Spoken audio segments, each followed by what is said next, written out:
Olá! Hoje a gente vai falar de uma figura que, olha, mudou a cara do Brasil, Juscelino Kubitschek, ou para todo mundo, JK. Um líder com uma ambição e uma visão de futuro que literalmente redesenharam o mapa do país e botaram o pé no acelerador rumo à modernidade.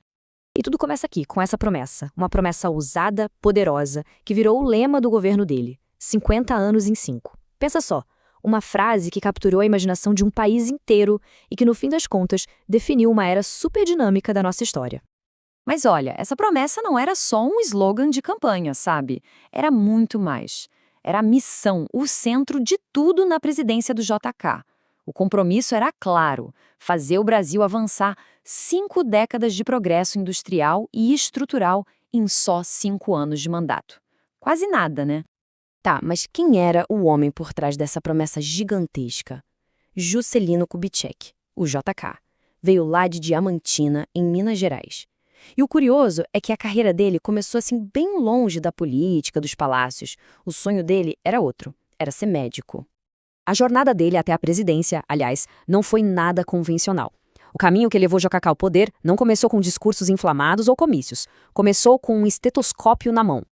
Pois é, o JK veio de uma origem bem humilde. Ele foi criado pela mãe, uma professora que fez de tudo por ele. E ele, por sua vez, se dedicou muito aos estudos para realizar aquele sonho de ser médico.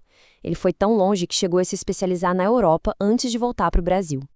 E é bem aqui que a história dá uma virada. A entrada dele na política foi quase que por acaso. Um amigo o convidou para ser chefe de gabinete lá em Minas Gerais e pronto, aquela experiência despertou uma vocação que ele nem sabia que tinha e abriu uma porta para um caminho que ele provavelmente nunca tinha imaginado seguir. E olha, que ascensão, hein? A partir daquele primeiro cargo, a carreira dele simplesmente decolou. Ele foi de chefe de gabinete para prefeito de Belo Horizonte, depois virou governador de Minas e, por fim, foi eleito presidente do Brasil em 1955. Foi uma subida, assim, meteórica e que desde o comecinho já era marcada por grandes obras. Ok, então a pergunta era: como é que se cumpre uma promessa como 50 em 5? Bom, a resposta do JK veio na forma de um plano mestre, uma estratégia super ambiciosa e bem detalhada para acelerar a modernização do país. Esse era o famoso Plano de Metas. Era basicamente o mapa do governo JK. Tinha 30 objetivos estratégicos, divididos em 5 áreas principais. Esse plano era a estrutura, o esqueleto para transformar a economia e a infraestrutura do Brasil. E para financiar essa arrancada toda, ele contou muito com o capital estrangeiro. E os pilares principais desse plano eram bem claros. Primeiro, energia, para poder alimentar as novas fábricas que estavam chegando. Segundo, transporte, construindo milhares de quilômetros de estradas para conectar o país. E terceiro, indústria, com foco especial em atrair as montadoras de automóveis. E olha, essa aposta no desenvolvimento acelerado deu certo, viu? Mas tudo tem um preço, né? Para financiar tanto projeto, foi preciso emitir moeda e aumentar a dívida externa. Isso acabou gerando uma inflação que o Brasil sentiria por muitos anos. Agora, de todas as metas do plano, teve uma que virou o símbolo de tudo. O projeto mais icônico, mais audacioso de todos. Construir uma capital novinha em folha, do zero, bem no coração do Brasil. Vamos parar para pensar um pouco. A ideia de mudar a capital não era nova, já se falava nisso há muito tempo. Mas foi o JK quem teve a coragem de fato, tirar o projeto do papel. A questão é: como é que se constrói uma cidade inteira, uma capital, no meio do nada, longe de tudo? A resposta? Com uma velocidade assim impressionante. Esse número aqui diz tudo. Ele mostra exatamente a mentalidade dos 50 em 5. Pensa bem, construir uma cidade inteira em menos de 4 anos.